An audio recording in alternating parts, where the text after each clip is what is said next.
এই যে জায়গাটাতে এসছেন এই জায়গাটার নাম হচ্ছে আদ্যাপীঠ মন্দির, এটা দক্ষিণেশ্বরে, এবং এর পিছন জায়গাটার নাম হচ্ছে আড়িয়াদহ।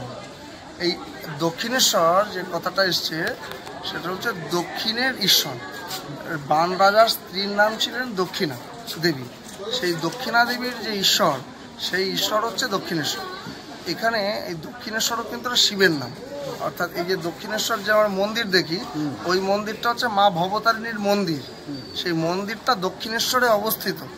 আর জায়গাটার নাম দক্ষিণেশ্বর হয়েছে কেন না, ওই একটা শিবের নাম অনুসারে।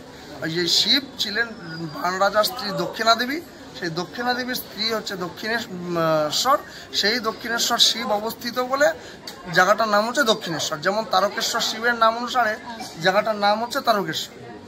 আর এই জায়গাটার নাম আড়িয়াদহ কেন, এটা হচ্ছে আর্যরা এইখানে এসে দহন প্রাপ্ত হয়েছিল, অর্থাৎ এখানে আর্য সভ্যতা এরপরে আর বিকাশ লাভ করতে পারেনি। তো ওই আর্যদহ থেকে পরবর্তীকালে নাম হয়েছে আড়িয়াদহ। তো এই হচ্ছে আড়িয়াদহ দক্ষিণেশ্বরের প্রাচীন ইতিহাস। তো যখন দক্ষিণেশ্বরে ঠাকুর রামকৃষ্ণদেব লীলা করতেন তখন এইখানে জায়গাটা জঙ্গলাকীর্ণ ছিল, সেই জায়গায় উনি এই জঙ্গলের মধ্যে একটি শিবের এসে পুজো করতেন। পরবর্তীকালে রামকৃষ্ণদেব দেহরক্ষার করবার ৩৬ বছর পর চট্টগ্রামের শ্রী অন্নদাচরণ ভট্টাচার্য, পরবর্তীকালে যার নাম হয়েছিল অন্নদা ঠাকুর, তিনি এই কলকাতাতে এসেছিলেন কবিরাজি অর্থাৎ ওই আয়ুর্বেদিক চিকিৎসা পড়বার জন্য। এখানে এসে তিনি কবিরাজি পাশ করেন, ওষুধ আবিষ্কার করেন, চেম্বার খুলবেন, সমস্ত কিছু ঠিকঠাক। তার ঠিক ওই বৈশাখ মাসের আগে, ওই বৈশাখ মাসে চেম্বার খুলবেন অভয়া সুধা কার্যালয়, তার বাবার নাম ছিল অভয়াচরণ ভট্টাচার্য, সেই অনুসারে অভয়া আর মায়ের নাম সুধা দেবী, তাই অভয়া সুধা কার্যালয় বলে একটা ওই চেম্বার খুলবেন, কবিরাজি চেম্বার। তো তার ঠিক আগে যে চৈত্র মাসে বাসন্তী পুজো হয়, তার অষ্টমীর দিন রাত্রেবেলা আদ্দামা স্বয়ং স্বপ্নাদেশ দেন যে আমি কলকাতার যে ইডেন গার্ডেন, এখন যেটা স্টেডিয়াম অনেক পরে হয়েছে, তার পাশে একটা গার্ডেন ছিল, বাগান, সেই বাগান এখনও আছে, সেই জায়গাটা বাগানটার নাম ইডেন গার্ডেনই আছে। তার ভিতরে একটা পুকুর আছে, সেখানে নারকেল এবং পাকুড় গাছ একসঙ্গে উঠেছে, তার নিচে আমি আছি, সেখান থেকে আমাকে তুলে নিয়ে এসে পুজো করে। তখন তিনি রাত্রেবেলাতেই তিনজনকে সঙ্গে করে নিয়ে গিয়ে, সত্যকিঙ্কর বসু, শচীন মজুমদার এবং শচীন বসু, এই তিনজনকে নিয়ে গিয়ে ওই রাত্রেবেলায় মায়ের মূর্তি তুলে নিয়ে এসে ওই ১০০ নম্বর আনহা স্ট্রিট, যেটা বর্তমানে লেবুতলা পার্ক, যেটা সন্তোষ মিত্র স্কোয়ারের পুজোটা হয়, তার কোনার দিকে একটি হলুদ রঙের ৩তলা বাড়ি আছে, ওইটা হচ্ছে আদ্যাপীঠের কলকাতা কেন্দ্র প্রাচীন। ওই বাড়িতেই এসেই, ওটা শচীন বসুর বাড়ি ছিল, ওই বাড়িতেই অন্নদা ঠাকুর থাকতেন। তো ওইখানে এসে পুজো করেন। পুজো করবার পরে পরের দিন প্রচুর লোক আসে দর্শন করতে বাসন্তী নবমীর দিনে। রাত্রেবেলা আবার স্বপ্নাদেশ দেন আদ্দামা যে আমাকে তুমি বিসর্জন দিয়ে দাও। তখন অন্নদা ঠাকুর বলেন আমি তোমাকে প্রতিষ্ঠা করব, আমি বিধিবৎ সহকারে তোমাকে পুজো করব। তখন আদ্দামা স্বপ্নাদেশের মাধ্যমে বলে যে আমি একটি নির্দিষ্ট স্থানে বসেই যে পুজো পেতে চাই তা নয়, প্রত্যেক ভাগ্যবান ভক্তের ঘরেই আমার অধিষ্ঠান, এবং যে আমার সামনে আদ্যাস্তোত্র পাঠ করে আমি অত্যন্ত প্রীত হই, আনন্দিত হই। তো তার ইচ্ছা না থাকা সত্ত্বেও পরের দিন একটি ছবি তুলে রেখে অন্নদা ঠাকুর সেই মূর্তিটিকে দশমীর দিন বিসর্জন দিয়ে গঙ্গাতে। তারপরে তার ভাবান্তর হয়, তিনি স্বপ্নাদেশের মাধ্যমে, রামকৃষ্ণদেব স্বপ্নাদেশ দেন, তিনি স্বপ্নাদেশের মাধ্যমেই নিজের বসন পরিবর্তন করে গৈরিক বস্ত্রে ধারণ করেন, এবং তাকে স্বপ্নাদেশ দেওয়া হয় যে তোমার উপরে বিশেষ একটি, যদি মাকে প্রতিষ্ঠা করতে চাও একটা বড় দায়িত্ব পড়বে, কিন্তু দায়িত্বটা তোমাকে এভাবে দেওয়া হবে না, তোমাকে তার জন্য স্বর্গাশ্রমে যেতে হবে। স্বর্গাশ্রম মানে ঋষিকেশ। তখন অন্নদা ঠাকুর পরিব্রাজক বেশে এই গয়া, কাশী, মথুরা, বৃন্দাবন হয়ে ঋষিকেশে পৌঁছান।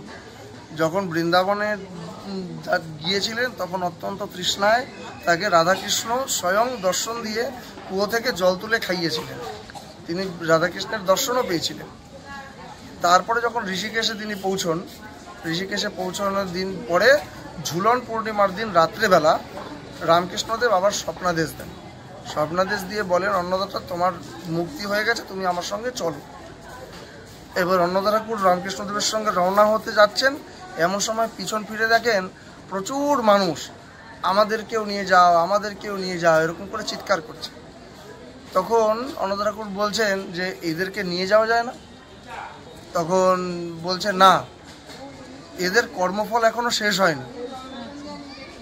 বলে না, আমি ওদেরকে ছাড়া আমি স্বর্গগমন করব না।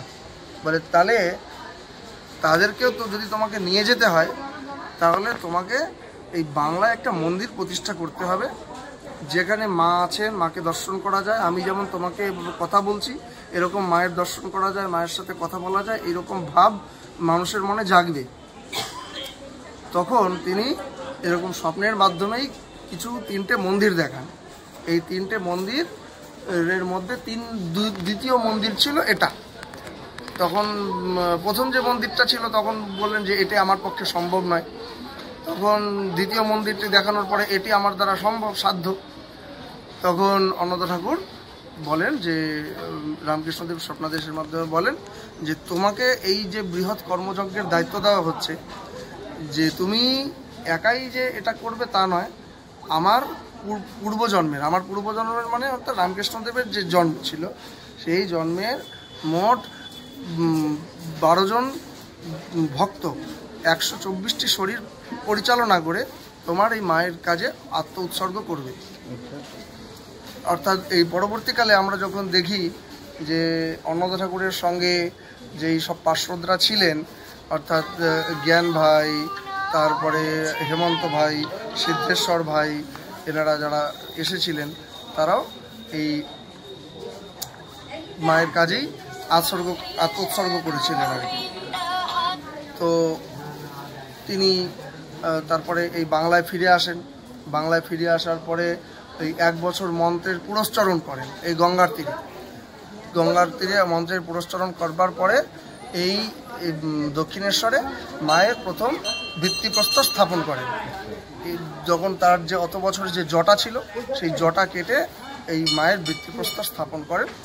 কিন্তু তখন এই আড়িয়াদহের লোকজন বলেন, ওই দেখো অন্নদা ঠাকুরের মন্দির হচ্ছে। তখন অন্নদা ঠাকুর সেই কথাটা নিতে পারেননি। তিনি বললেন যে মায়ের মন্দির মায়ের ইচ্ছায় তৈরি হচ্ছে, এখানে আমি মাত্র নিমিত্ত মাত্র। এই রইল আমার তোমাদের মন্দির, আমি চললাম। তিনি ওই যে এখানে ছেড়ে গিয়ে পুরী চলে গিয়েছিলেন, শেষ জীবনটা পুরীতেই কাটিয়েছিলেন। উনি এই মন্দির দেখে যেতে পারেননি, বা উনি এই মন্দির তখনকার দিনে জ্ঞান ভাই, সিদ্ধেশ্বর ভাই, হেমন্ত ভাই, রাম ভাই যারা ছিলেন, তারা তখনকার দিনে 10 পয়সা, 20 পয়সা, 1 টাকা, 8 আনা করে এরকম কালেকশন করে এই 1963 সালে এই মন্দির তৈরি হয়েছিল।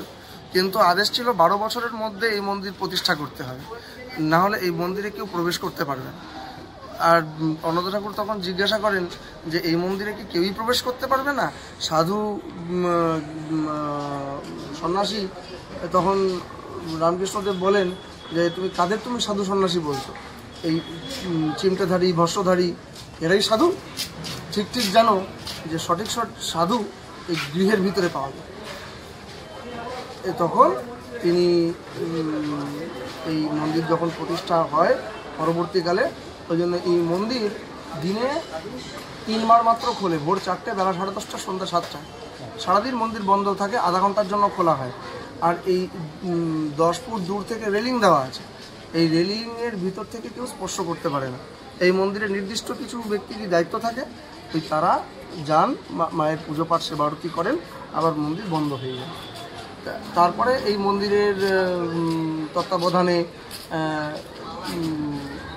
অনাথ এবং দুস্থ বালক বালিকাদের জন্য বালক আশ্রম, বালিকা আশ্রম, বিধবার মায়েদের জন্য মাতৃ আশ্রম, পুরুষ এবং মহিলাদের জন্য আলাদা আলাদা সাধক আশ্রম, সাধিকা আশ্রম ইত্যাদি চলছে।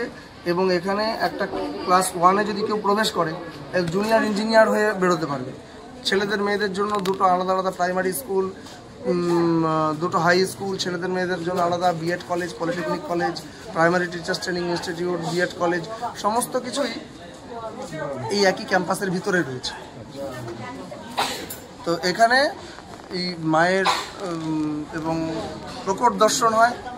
রামকৃষ্ণদেব স্বপ্নাদেশে বলেছিলেন যে প্রত্যেক বছর অন্তত 3 জন ভাগ্যবান ভক্ত মায়ের প্রকট দর্শন পেয়ে জগতের সেবায় উৎসর্গ করবে। এবং এখানে এখনো পর্যন্ত যাবতীয় যা কিছু হয় সব মায়ের আদেশেই হয়। এবং এইখানে যিনি মানে মহারাজরা আছেন তাদের নামের পাশে এরকম সন্ন্যাস হয় না, এখানে ব্রহ্মচারী হয়। এবং আদামা বলে গেছিলেন আমরা যেহেতু সবাই একই মায়ের সন্তান তাই প্রত্যেকের নামের পিছনে ভাই শব্দটা যুক্ত হবে। ওই জন্য এখানকার মহারাজদের নামের আগে ব্রহ্মচারী মুরাল ভাই, ব্রহ্মচারী অজয় ভাই, ব্রহ্মচারী তুষার ভাই, এরকম ভাই নামটা যুক্ত হয়। কারণ এখানে যেহেতু আমরা সবাই একই মায়ের সন্তান। তো এই হচ্ছে আদ্যাপীঠের ইতিহাস। এই আদ্যাপীঠের ভিতরে আপনি সমস্ত এখান থেকে একদম শেষ অবধি দেখতে পারবেন। যান, এখানে বিশাল বড় গোশালা আছে, তারপরে এখানে সাধকাশ্রম, সাধিকাশ্রম, computer training centre, vocational training centre, একদম বিএড কলেজ পর্যন্ত আছে। এই মানুষের দান এই মন্দির চলে, মানুষের এই ভক্তদেরই কৃপায় এটা পরিচালিত হচ্ছে। জয় জানতে পারলাম।